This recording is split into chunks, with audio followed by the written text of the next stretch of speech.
चर्चा करेंगे सरकारी और रैयती ज़मीन की जो है ज़मीन का सर्वे किस प्रकार होगा, गैर मजरूआ, आम और ख़ास भूमि के बारे में आज हम बताने वाले हैं। जितने भी प्रकार के ज़मीन हैं, चाहे वह सरकारी हो या रैयती हो या ज़मींदार की ज़मीन हो, या तो जितने भी प्रकार के अलग अलग ज़मीन हैं, सब के बारे में आज हम विस्तार से चर्चा करेंगे। अगर आपके पास जो है इनमें से किसी भी प्रकार की ज़मीन है तो आप जो है यह वीडियो आपके लिए बहुत ही महत्वपूर्ण होने वाला है। इन सभी ज़मीन का सर्वे किस प्रकार होगी, यदि आपके पास केवाला है और लगान जो है रसीद नहीं है तो जो है वैसे ज़मीन जो है किस सब प्रकार से सर्वे होगा, क्या आपके नाम से जो है सर्वे हो पाएगा या नहीं हो पाएगा, विस्तार से जो है आज हम आपको बताने वाले हैं। अगर यदि आपके नाम से जो है केवाला वगैरह नहीं है, आपके पूर्वजों के नाम से है, तो इसी पर हम आज चर्चा करेंगे। पहले जो है गैर मजरूआ ज़मीन मतलब ऐसा ज़मीन जिस पर जो है कृषि नहीं हो, यानी कि सभी जो है गैर मजरूआ कहलाता है।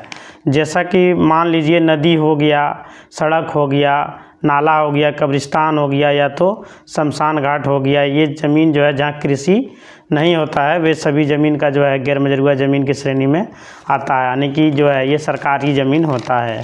गैर मजरूआ को जो है नेचर के हिसाब से अलग अलग कैटेगरी में जो है उसका बांटा गया, मतलब उसका अलग अलग कैटेगरी बनाया गया। जैसे कि गैर मजरूआ आम, गैर मजरूआ खास, गैर मजरूआ मलिक। तो सबसे पहले हम जो है गैर मजरूआ आम के बारे में चर्चा करेंगे। ऐसा सभी भूमि जो है सार्वजनिक रूप से जो है ग्राम पंचायत के लोग जो है यूज करते हैं, मतलब गांव के लोग जो होते हैं वो लोग उस ज़मीन का जो है उपयोग करते हैं। जिस ग्राम पंचायत में जो है गैर मजरूआ आम ज़मीन है वैसे भूमि को हम जो है गैर मजरूआ आम कहते हैं। जैसे कि मान लीजिए कृषि, शमशान, जैसे शमशान घाट नहीं होता उसमें कृषि नहीं होता है। भवन, जैसे कोई सरकारी भवन बिल्डिंग वगैरह बना हुआ है तो वो जो है उसमें कृषि नहीं हो रहा है तो वो गैर मजरूआ आम में बना हुआ होता है।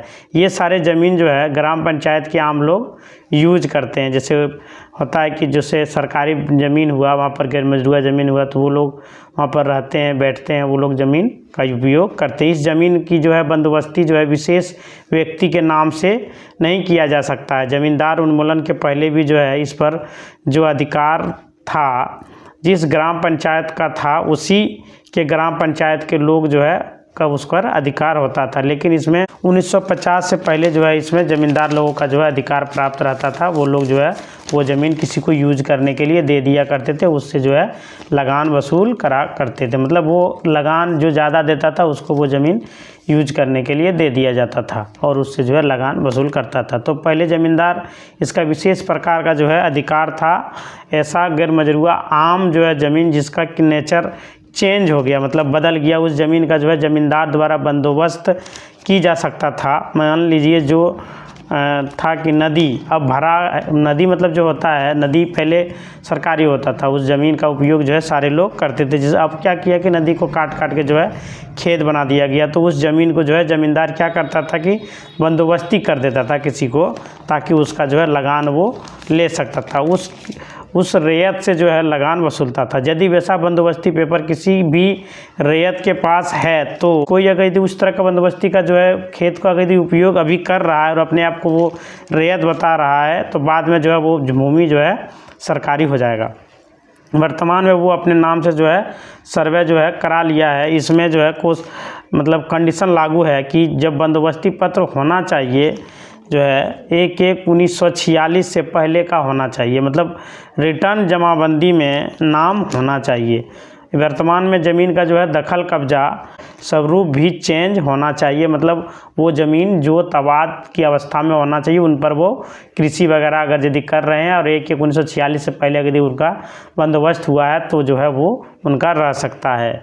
ऐसा नहीं है कि नदी हो वह खेती योग्य ना हो, मतलब फील्ड हो गया आपका तो वो गैर मजरूआ ज़मीन में ही गिनती आ जाएगा और उस ज़मीन को जो है सरकार ले भी सकता है।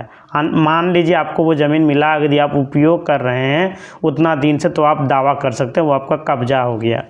लेकिन वर्तमान सरकार द्वारा यदि किसी को गैर मजरूआ आम ज़मीन की जो है बंदोबस्ती करा लिया है, यदि वह बंदोबस्ती वैलिड नहीं माना जाएगा, इसलिए ये ज़मीन जो है पूरी ग्राम पंचायत जो होता है यूज करता है, उनके लिए वो होता है। पूरे ग्राम के जो लोग होते हैं उसके लिए हो जाता है। आगे है गैर मजरूआ खास और जो है गैर मजरूआ मलिक, ये दोनों ज़मीन एक ही कैटेगरी के हैं। मतलब इसका कैटेगरी दोनों का जो है एक है। ज़मीन भी जो है 1950 से पहले जो है ज़मींदार के पास हुआ करता था, और जो है ज़मींदार जो है तो इस ज़मीन को जो है क्या करता था, वो लोग जो भी कृषि योग्य है जो है उनको जो है किसी और को यूज करने के लिए दे दिया करता था, ताकि जो है उनसे जो है लगान अच्छी से वसूला जा सके।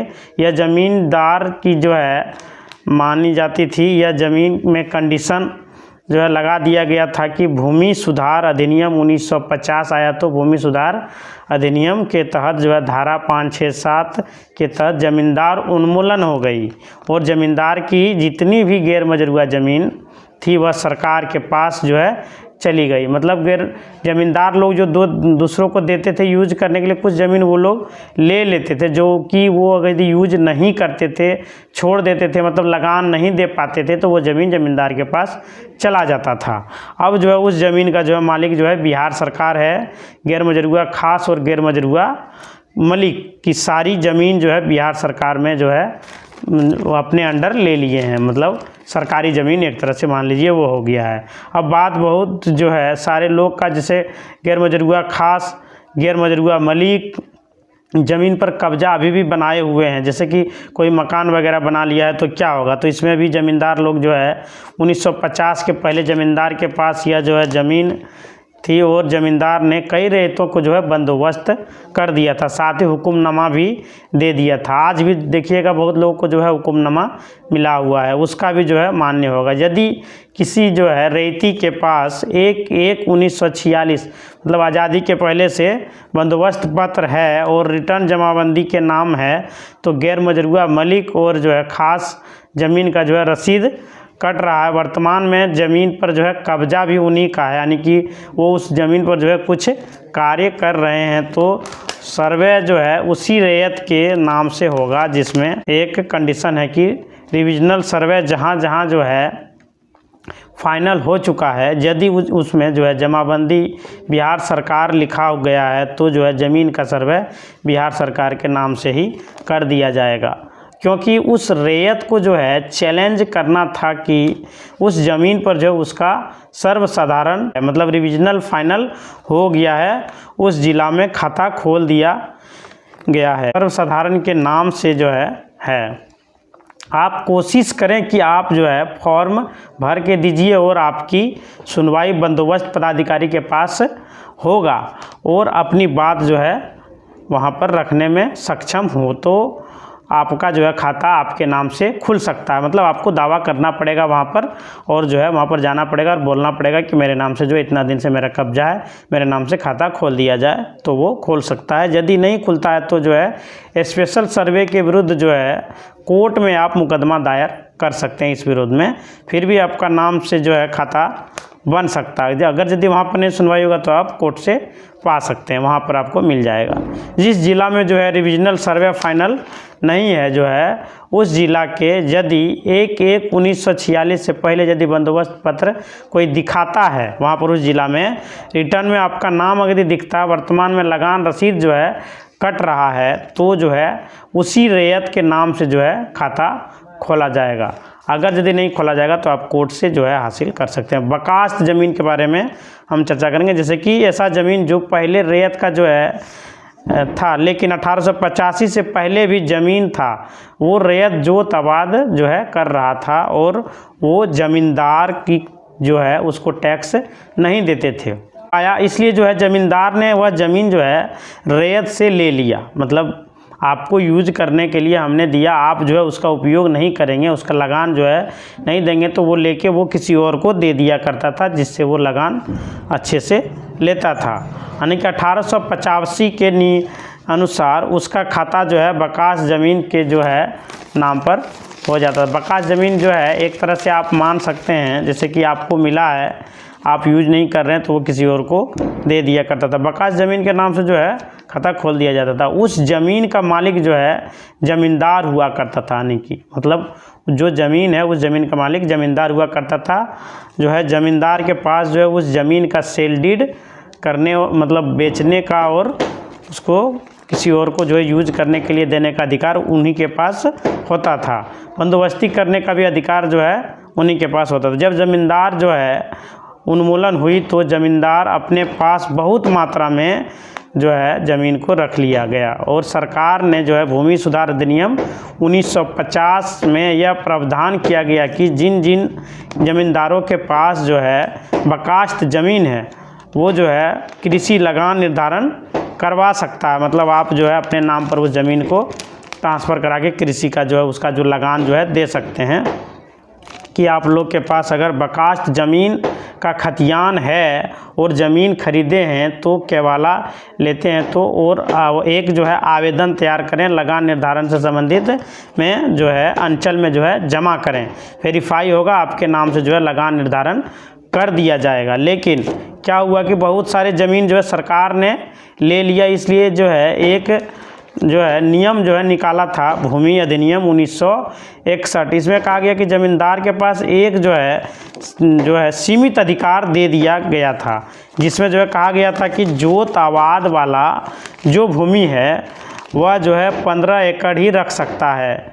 जो है जोत आबाद जो है भूमि नहीं है वह 18 एकड़ ही रख सकता है। इसमें जो है ज़्यादा जो है पाया जाता है तो जो है सरकार किसी गरीब को जो है बंदोबस्त कर देगा। तो मतलब ज़मींदार के पास सिर्फ उतना ही ज़मीन रख सकता, बाकी जो बच जाता था वो जो है किसी और को दे दिया जाता। वर्तमान में जो रैयत बकास ज़मीन पर जो है खेती करता था, दखलकार था, उसी के नाम से जो है खाता खोल दिया जाता था। लेकिन अगर ज़मीन बेच दिया उन्होंने तो यह खाता जो है सीधे बिहार सरकार के नाम से जो है खुलेगा। मतलब ना तो क्रेता ना तो विक्रेता, डायरेक्ट बिहार सरकार के नाम से जो है खाता खोल दिया जाएगा इस ज़मीन का। क्योंकि जो बंदोबस्ती किया था उसमें जो है आपने निजी जीवन यापन के लिए जो है किया था, यानी कि आपको जो है आपके उपयोग के लिए आपको दिया गया था, आपने उस ज़मीन को बेच दिया तो उस ज़मीन का जो है खाता सरकार के नाम से खुल जाएगा। उसने जो है बेचने के लिए उसे नहीं दिया गया था, उसे जो है उससे खाने कमाने के लिए दिया गया था। लेकिन अगर यदि वो लोग